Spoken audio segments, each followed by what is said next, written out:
Hello दोस्तों, last video में हमने पढ़ा था एक्सरसाइज 1.1 के बारे में। अब आगे बढ़ते हैं। अब समझते हैं टाइप्स ऑफ सेट के बारे में। सेट कई टाइप्स के होते हैं। मैं आपको सबकी डेफिनेशन विद एग्जांपल समझाता हूँ, ध्यान से देखना। सबसे पहले आता है एम्प्टी सेट। नाम से ही क्लियर है कि एक ऐसा सेट जिसमें बिल्कुल भी एलिमेंट्स ना हो। A set which does not contain any elements is called empty set और नल सेट और वॉइड सेट। एक ऐसा सेट जिसके अंदर कोई भी एलिमेंट प्रेजेंट ना हो, वो बिल्कुल खाली हो, उसको हम एम्प्टी सेट, नल सेट या वॉइड सेट कहते हैं। इसको हम डिनोट करते हैं इस सिंबल से। इस सिंबल को बोलते हैं 5। एम्प्टी सेट का एक इम्पोर्टेंट नोट है, ये बोलता है an empty set has 0 element. Empty set के अंदर 0 एलिमेंट होते हैं। Do not confuse it with the set containing 0। मतलब हमको इससे कंफ्यूज नहीं होना जिस सेट के अंदर 0 होता है। मतलब जो एम्प्टी सेट होता है ना, उसके अंदर एक भी एलिमेंट नहीं होता। और 0 सेट का मतलब होता है जिसके अंदर 0 प्रेजेंट हो। 0 एक वोल नंबर होता है। अगर 0 उसके अंदर प्रेजेंट है तो वो 0 सेट है, वो एम्प्टी सेट नहीं है। तो याद रखना, जो 5 है वो does not equal to 0 set होता है। अब समझते हैं सिंगलटन सेट के बारे में। तो सिंगलटन सेट की डेफिनेशन है a set which contains only 1 element is called singleton set. एक ऐसा सेट जिसके अंदर सिर्फ एक एलिमेंट होता है, सिर्फ 1 होता है, उसे कहते हैं सिंगलटन सेट। इसका एग्जाम्पल है set of first natural number. तो set of first natural number मतलब पहला नेचुरल नंबर। तो मैंने लिखा a इज इक्वल्स टू 1। ये हो गया सिंगलटन सेट। या फिर कुछ भी एग्जाम्पल ले लो, द मंथ बिफोर फरवरी। तो फरवरी से पहले आता है जनवरी। तो जैसे जनवरी सिर्फ एक ही मंथ है तो a इज इक्वल्स टू जनवरी। ऐसे एक भी एग्जाम्पल जिसमें एक आता है ना, वो होता है सिंगलटन सेट। अब समझते हैं फाइनाइट सेट के बारे में। A finite set is a set that contains a limited or countable number of elements. Finite का मतलब होता है limited। अगर एलिमेंट्स को काउंट करते करते एक पॉइंट पर अपनी काउंटिंग खत्म हो जाए तो वो फाइनाइट सेट है। इसको एक एग्जांपल से समझते हैं। जैसे एग्जांपल है a इज इक्वल्स टू 2, 4, 6, 8। अब जो 2, 4, 6, 8 है वो a के एलिमेंट्स है। तो यहाँ पे मेरे को पता है कि यहाँ सिर्फ 4 ही एलिमेंट्स है। अब वो 4 एलिमेंट्स है और मैं इनको गिन सकता हूँ और मेरी गिनती 8 पे जाके रुक गई है, तो ये एक फाइनाइट सेट है। Hence A is a finite set। Finite set का एक इम्पोर्टेंट नोट है, it doesn't matter whether a set has 5 elements, 500 elements और even 5 lakh elements. If the counting ends the set is finite. मतलब इससे फर्क नहीं पड़ता कि सेट के अंदर 5 एलिमेंट है या 500 एलिमेंट है या 5 लाख एलिमेंट्स है। अगर हमारी कहीं पे जाके हमारी काउंटिंग रुक रही है तो वो एक फाइनाइट सेट होगा। अब समझते हैं इनफाइनाइट सेट के बारे में।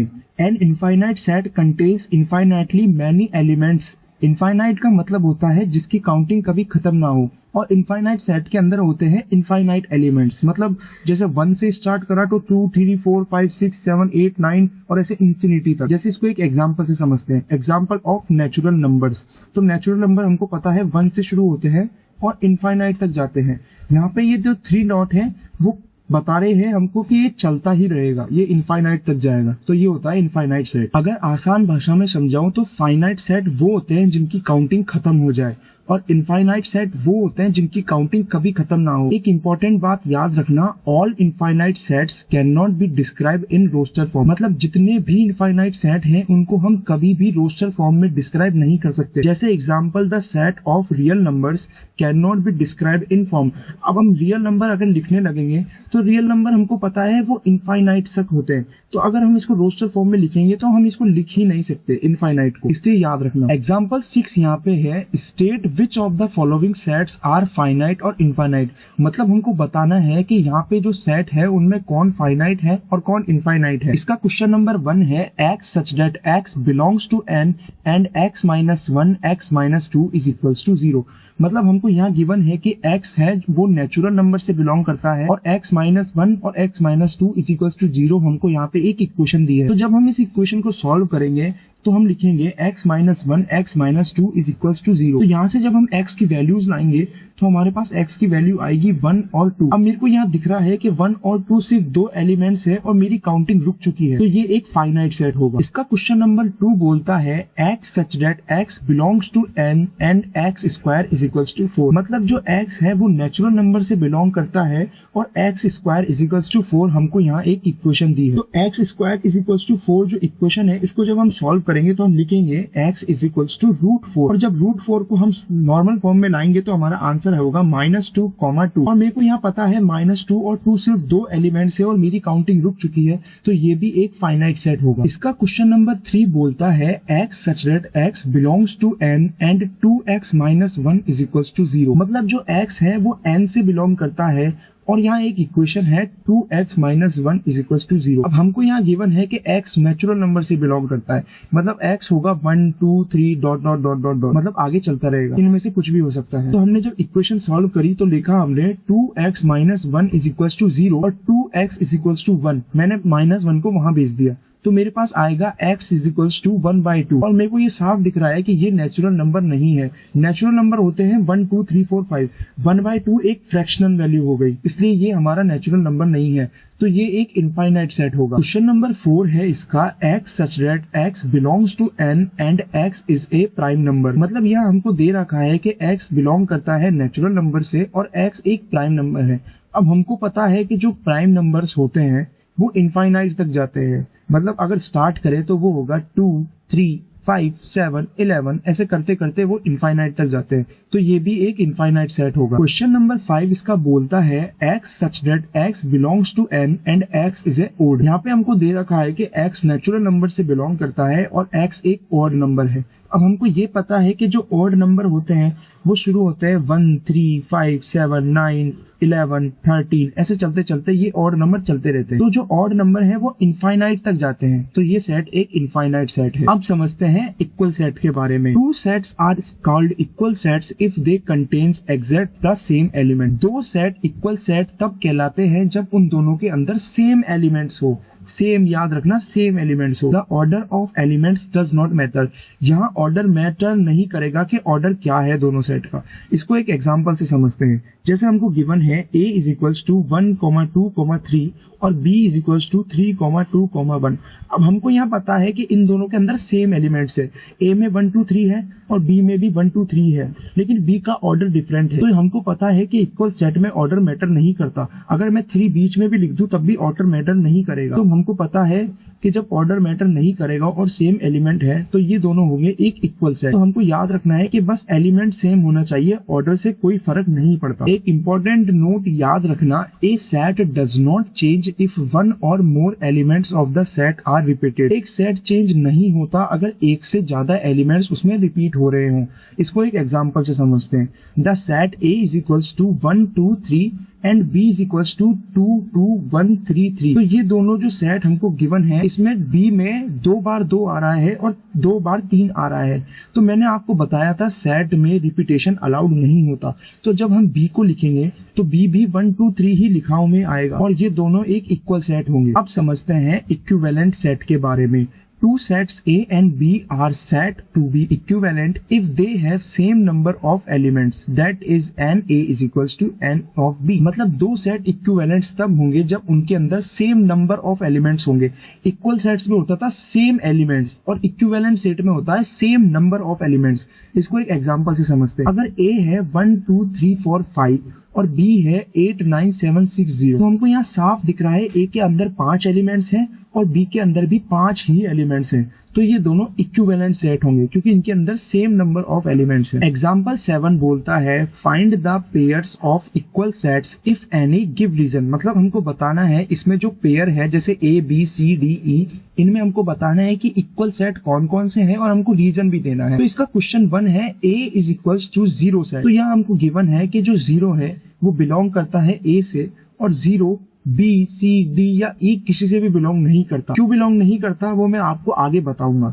तो हमको यहाँ आंसर लिखा A does not belongs to B, A does not belongs to C, A does not belong to D और A does not belongs to E। जो B है वो है X such that X greater than 15 and X less than 5। मतलब जो X है वो greater than तो 15 है और X less than 5 है। तो भाई ऐसा कोई नंबर ही नहीं है जो greater than 15 हो और less than 5 हो। तो जो B है ना तो वो C के इक्वल है, ना वो D के इक्वल है और ना वो E के इक्वल है। जब मैं इन सबके आंसर आपको बता दूंगा उसके बाद आपको क्लियरली पता चल जाएगा कि ये डज नॉट इक्वल क्यों है। C है हमारे पास X such that X minus 5 is equals to 0, तो हमको यहाँ गिवन है कि x माइनस 5 जो है वो 0 के बराबर है। तो हम जब x की वैल्यू लाए तो वो आई 5। तो हमने यहाँ देखा जो c है वो d के इक्वल नहीं है और जो C है वो E के इक्वल है। जब मैं D और E के आंसर आपको बता दूंगा तब आपको पता लग जाएगा कि ऐसा क्यों है। अब हमको यहाँ गिवन है D is equals to x such that x square is equals to 25। मतलब जो एक्स स्क्वायर है वो 25 के इक्वल दिया है। तो जब हम x को सॉल्व करेंगे तो आएगा x is equals to root 25 और x की हमारे पास दो वैल्यू आएगी, x इज इक्वल्स टू -5 और 5। तो हमको यहाँ से पता चला कि जो D है वो किसी भी सेट से बिलोंग नहीं करता, लेकिन E से बिलोंग करता है। वो हम आगे बताएंगे करता है या नहीं करता। E है हमारे पास x such that x is an integral positive root of the equation x square minus 2x minus 15 is equals to 0। मतलब हमको यहाँ पे एक पता रखा है कि x एक इंटीग्रल पॉजिटिव रूट है और यहाँ एक इक्वेशन है x square minus 2x minus 15 is equals to 0। तो जब हम इस इक्वेशन को सॉल्व करेंगे तो हम लिखेंगे x square minus 2x minus 15 is equals to 0। जब मैंने इसको सॉल्व करा तो लिखा मैंने x square plus 3x minus 5 minus 15 is equals to 0। तो जब मैंने यहाँ ऊपर वाली इक्वेशन में से x कॉमन लिया तो मैंने लिखा x bracket x plus 3 bracket close minus 5 bracket x plus 3 bracket is equals to 0। तो जब मैं इसको सॉल्व करूंगा आगे तो मेरे पास दो आएंगी वैल्यूज x माइनस 5 और x plus 3 is equals to 0। तो जब मैंने इन दोनों को 0 के इक्वल करा तो मेरे पास x की दो वैल्यूज आई, x इज इक्वल्स टू 5 और x इज इक्वल्स टू -3। लेकिन हमको पता है कि यहाँ पे हमको पॉजिटिव इंटीग्रल रूट लेना है तो मैं -3 को इंक्लूड नहीं करूंगा, x की सिर्फ a की वैल्यू मानूंगा जो कि है 5। हमको यहाँ साफ पता लग रहा है कि जो e है वो c के बराबर है। d के बराबर इसलिए नहीं है क्योंकि d के अंदर -5 और 5 दोनों है, लेकिन e के अंदर सिर्फ 5 है। हमको बताना है इक्वल है या नहीं है, तो ये e के इक्वल नहीं है d। एग्जाम्पल नंबर 8 है हमारे पास, which of the following pairs of set are equal, justify your answer. मतलब हमको बताना है कि कौन से पेयर्स ऑफ सेट इक्वल है और हमको ये भी बताना है कि वो ऐसे क्यों है। तो इसका क्वेश्चन नंबर फर्स्ट है x the set of letters in alloy and b the set of letters in loyal. मतलब हमको बताना है कि जो x एक सेट है जो एलॉय लेटर से बना है और b एक सेट है जो लॉयल लेटर से बना है। तो x हम लिखेंगे x is equal to ALLOY और b लिखेंगे b is equal to LOYAL। तो हमको यहाँ साफ दिख रहा है कि जो दोनों में जो एलिमेंट्स हैं वो बिल्कुल सेम है। x में भी a है, b में भी a है, x में भी l है, b में भी l है, x में भी o है, b में भी o है, x में भी y है, b में भी y है। तो यहाँ हमको साफ पता लग रहा है x and b are equal set as repetition of elements in the set do not change a set. Thus x is equal to ALOY is equal to b। मतलब x है वो b के बराबर है। इसका क्वेश्चन नंबर 2 है, a is equal to n such that n belongs to z and n square is less than equal to 4 and b is equal to x such that x belongs to r and x square minus 3x plus 2 is equal to 0। मतलब हमको यहाँ given है कि n है वो z से belong करता है, मतलब इंटीजर से बिलोंग करता है। तो n एक पॉजिटिव नंबर भी होगा और नेगेटिव नंबर भी होगा और n स्क्वायर है वो लेस देन इक्वल टू 4 है। और b में हमको गिवन है कि जो x है वो रियल नंबर से बिलोंग करता है और x की एक इक्वेशन दी है x square minus 3x plus 2 is equal to 0। तो जब हम n स्क्वायर माइनस 4x तो मैंने लिखा n square is less than equal to 4। तो मेरे पास जो n की वैल्यूज आएगी वो आएगी a इज इक्वल्स टू -2 -1 0 1 2। ये मेरे पास a की वैल्यूज आई। जब मैं ये इक्वेशन सॉल्व करूंगा x square minus 3x plus 2 is equals to 0। तो जब मैं इसको सॉल्व करने लगूंगा तो मैं लिखूंगा x square minus 2x minus 1x plus 2। तो मैंने x कॉमन लिया तो लिखा x bracket x minus 2 bracket minus 1x minus 2। तो जब मैं इनको 0 के इक्वल लिखूंगा तो मेरे पास आएगा x minus 1 is equal to 0, x minus 2 is equal to 0।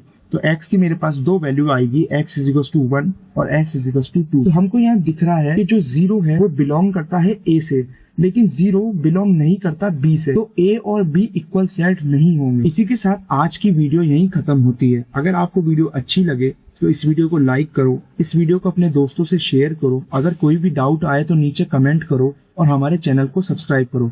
Thank you दोस्तों।